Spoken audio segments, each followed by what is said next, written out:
according to Adams, suggested as the seal an image of, quote, Moses standing on the shore and extending his hand over the sea, thereby causing the same to overwhelm Pharaoh, who is sitting in an open chariot, meaning Kriyas Yamsuf should be the seal of the United States.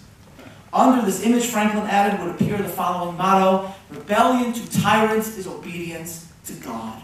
Jefferson, in contrast, according to Adams' recollection, suggested a different seal, but also biblical: the children of Israel in the wilderness led by a cloud by day and a pillar of fire by night. Now, unfortunately, neither of these excellent suggestions actually caught on. The Congress at this point had a revolution to fight, and when they returned eventually to the question of the national seal, Jefferson and Franklin were already in France. And America ultimately instead adopted as its seal that creepy pyramid with the eye on top of it, which I have no idea what that's about, though I'm given to some reliable information that it has something to do with a treasure map on the back of the Declaration of Independence. Okay. I wanted to see who in Israel would get that reference. Okay.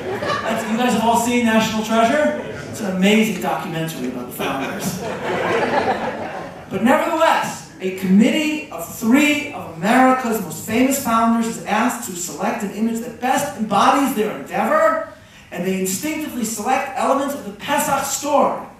This points to something extraordinary about America, something that a non-American, indeed someone from Britain, all microaggressions notwithstanding, nevertheless noted.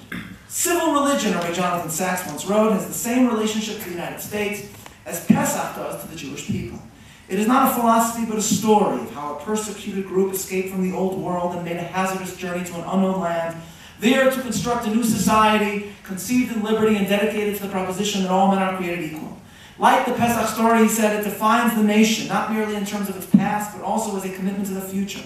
Thus, he writes, it is no accident that the founders of America turned to the Hebrew Bible, nor that successive presidents have done likewise, because there is no other text in Western literature that draws these themes, history, providence, the need to fight for freedom in every generation, together.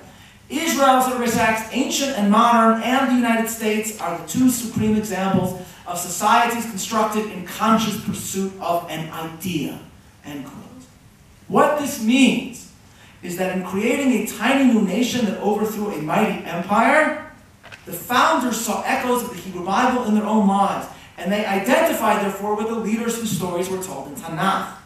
In her biography of Sandy Koufax, Jane Levy describes Koufax's famous refusal to pitch for the Dodgers in the first game of the World Series because it fell out on Yom Kippur.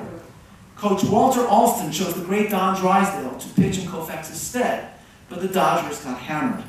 The score was 7-1 when Alston came to the mound to take Drysdale out of the game. "Hey, Skip," Drysdale joked, "bet you wish I was Jewish today, too." For Jews, Levy writes, this loss was a win. If Big D could joke about being one of the chosen people, that was already something, a tacit acknowledgement of their acceptance into the mainstream. Shtetl, farewell.